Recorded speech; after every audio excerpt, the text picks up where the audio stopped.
àlleen ma seeni nopp ma xibaar leen li ci yéenekaay yi. Assemblée nationale di pencum ndawi réew ma soo moyuwul ci tas la jëm ndax révélation nee na juróom-ñaari sages yi ca conseil constitutionnel joxe nañu seen xalaat ci mbir mi te mooy ànd nañu rekk ci joomaay daal di tas assemblée bi. joomaay kay am na fa weeru conseil constitutionnel ngir daaneel bi le assemblée. le républicain moo ni xamle ndax li ko dooree fukki fan ak ñaari ci weeru septembre day fekk 14e législature bi am ñaari at bi ñu leen falee ak léegi te kon bu ko neexee moom président mu daal di rek dissoudre assemblée bi. en tout cas fi mu toll nii ñu sukkandikoo ci le témoin quotidien Benno ak Yewwi ñoo ngi ci seen xeexoo bu mujj laata tasum boobule assemblée waaye nag tas assemblée du mën a nekk fi lekk fukki fan ak ñaar ci weeru septembre jotul waaye le quotidien nee na ak dissolution HCCT ak CESE assemblée jëlaat na ay pouvoir am commission des lois bi woolu nañu leen niki suba 24 heures yéene kaay moom daa samp ab laaj di laaj ba xam kan moo nar a am kàddu gu mujj foofee ci assemblée nationale ci lu soxal tasum HCCT ak CESE yéene kaay bi nee na samedi suba si la commission des lois di sëgg ci dossier bi. Aba Mbaye di député nee na li xew ci assemblée du dara lu dul politique bu ñaaw. Ayib dafay teg ci ni gannaaw bi ñu ubbee séance bi ci yoon assemblée dina mën a jàpp datu séance bu commission bi ak séance plénière ngir nag ñu càmbar projet de loi bi. Walf Quotidien ñëw ci waa Benno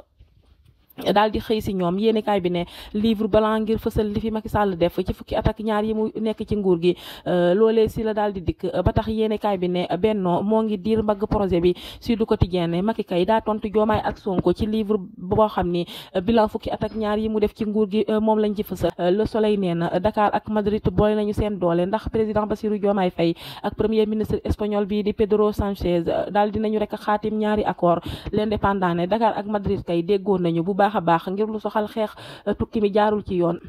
Dégradation du littoral bi nga xam ni moo am ca Mbaaw Antenne Quotidien nee na maire ba di Abdou Karim Sall moo ngi ciy sàkku ndimbalu état bi. insécurité bi ci dëkk bi nag ana kan moo ñu ciy dimbali ndax Les Échos nee na benn Samba Boy moo topp benn waay boo xam ni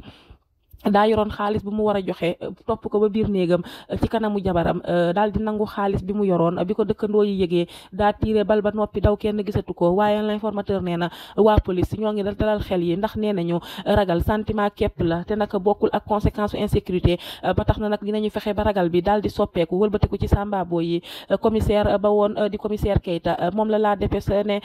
dañu ko doon rek déglu niki démb foofee ca dikk waaye nag ñaawlu na jaay doole bi nga xam ni moom la ñu ko fa def. Libération ñëw na ci mbirum fraude ak détournement de deniers publics bi nga xam ne moom la ñuy toppee njiital Premier Bet yéenekaay bi ne moom njiital Premier Bet jamono ji bracelet électronique la ñu ko daal di takkal. maître Ciré Clédor Ly le Verre de Toulouse nee na amati na ndam ndax ñi nga xam ne ñoom la ñu doon topp ci tuerie bu Boffa Bayotte ñëpp la ñu daal di setal ba mu des kenn di René Bassène moom day daal di tëdd ngiru dundam ci kaso bi. Nabou Leye mi nga xam ne ay fan képp la dundagum ci kaso bi foofee ca